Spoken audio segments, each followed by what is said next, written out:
Hey there, Michael Bolton here with RvB in the commentary booth, about to talk about Red Federation versus Solar Fleet.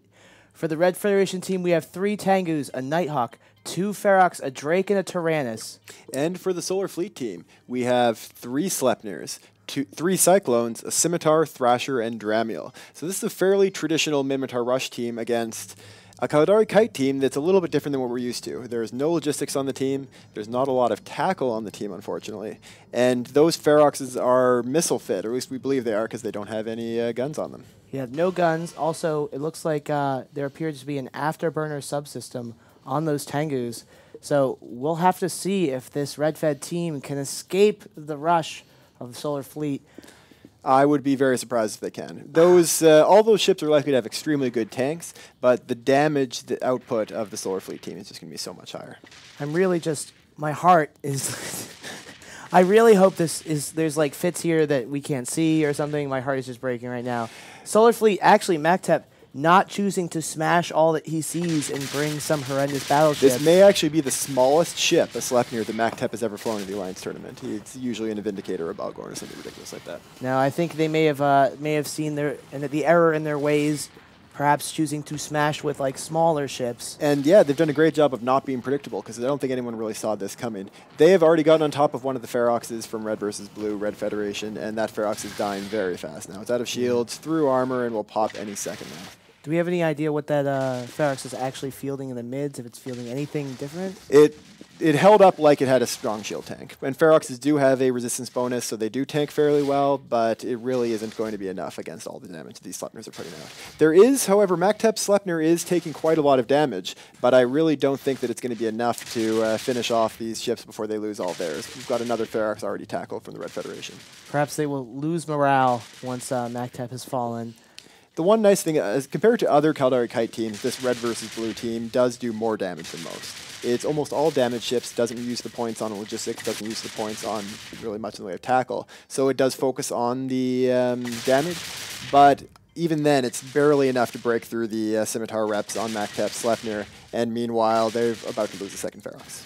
Yeah, I think they were just... Red was trying to come here and gut punch the Balgorns and Vindicators that they thought they were going to see.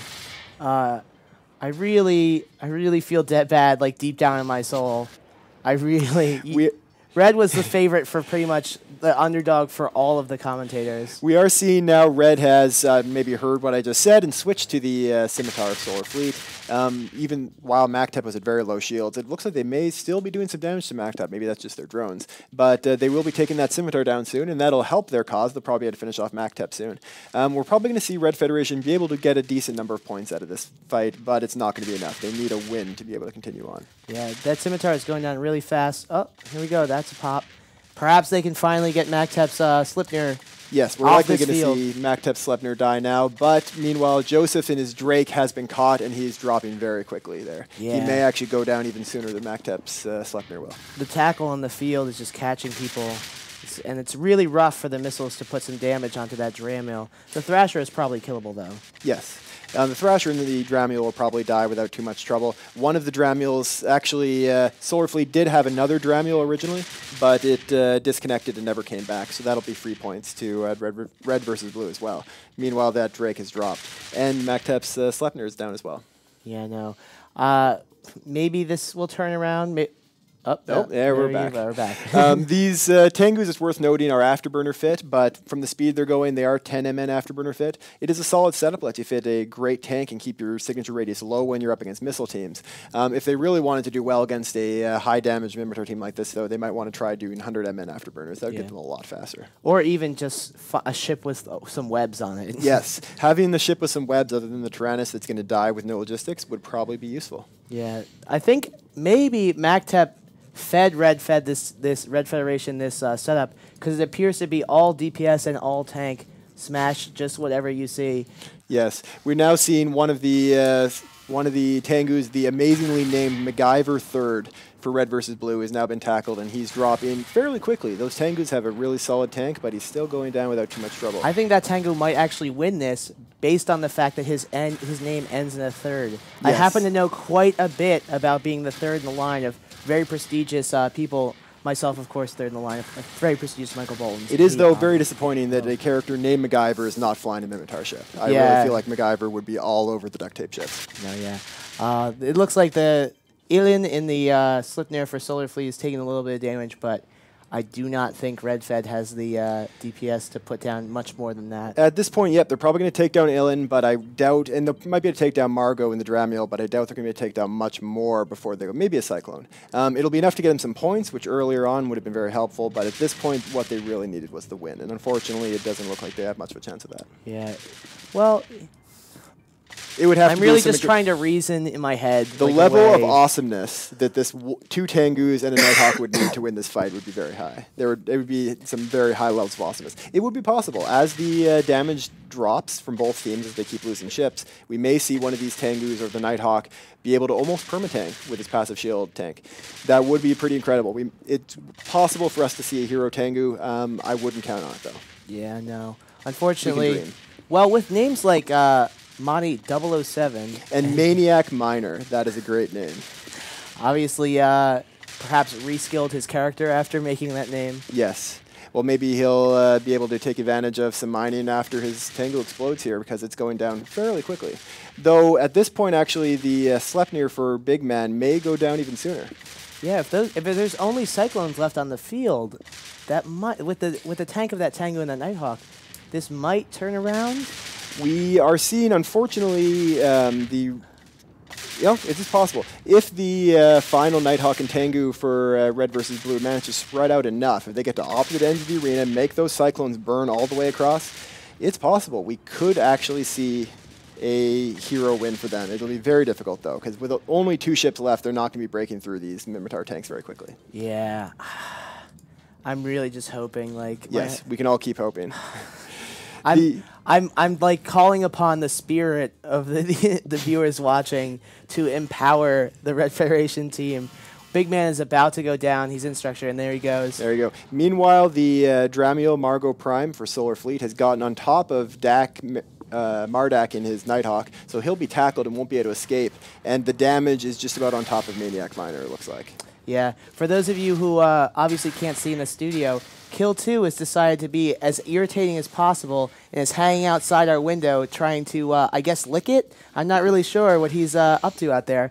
But, yeah. Well, this tank on the Nighthawk is holding pretty well. Well, it doesn't look like the Cyclones have gotten very close to him yet. They're having some trouble catching up. If they can take down this Dramiel, which is the thing that's webbing him right now, depending on how quickly those Cyclones can catch him, it might be very difficult, actually, for a Solar Fleet at this point. We are seeing split damage now between the Cyclone and the Dramiel, but that Cyclone is dropping very quickly. I'm impressed.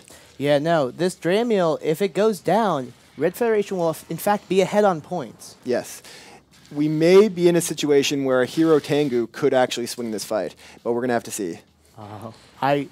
I really hope this match goes exactly like that. This is a fight that is near and dear to my heart because I was actually in the original Red versus Blue Red Federation back when we started hanging out in Heck, and it was an amazing corp to be in. That was some of my best early PvP back in the day. Yeah, with 2 minutes left, I would love to see this Cyclone and this Dramiel go down, and I'd also love to see Kill 2 get away from the window that's right next to my face.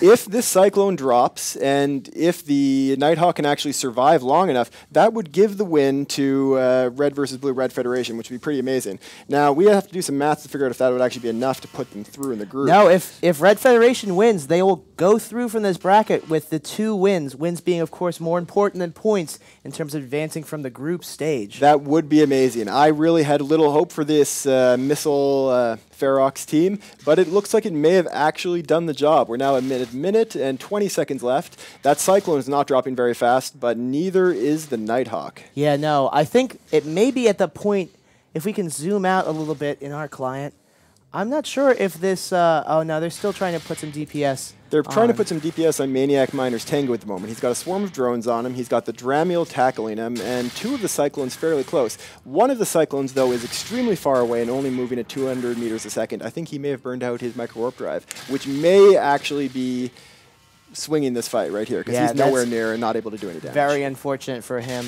This Dramiel has survived unusually long. I would hope that some damage would come into him so that these webbed up Tengus this webbed up Tengu can get a little movement back out of him. At this point, the Dramula from the speed is moving with an afterburner. He's probably dual prop because he was moving extremely fast earlier, and it's really hard to do kill a Dramula that's afterburner fit using missiles. Now, Maniac Miner's Tengu is dropping quickly now. He's got 2 of the 3 Cyclones on top of him, and there's 18 seconds left, but if he can survive long enough, if Maniac Miner can survive for these 14 seconds, which it looks like he's going to do, we will see a victory for Red versus Blue-Red Federation. No, I don't think we will. Oh, no, we won't. No, I actually, think Solar they'll Flare need is to ahead kill by the Dramule. They need to kill something in the next 5 seconds. Oh, no.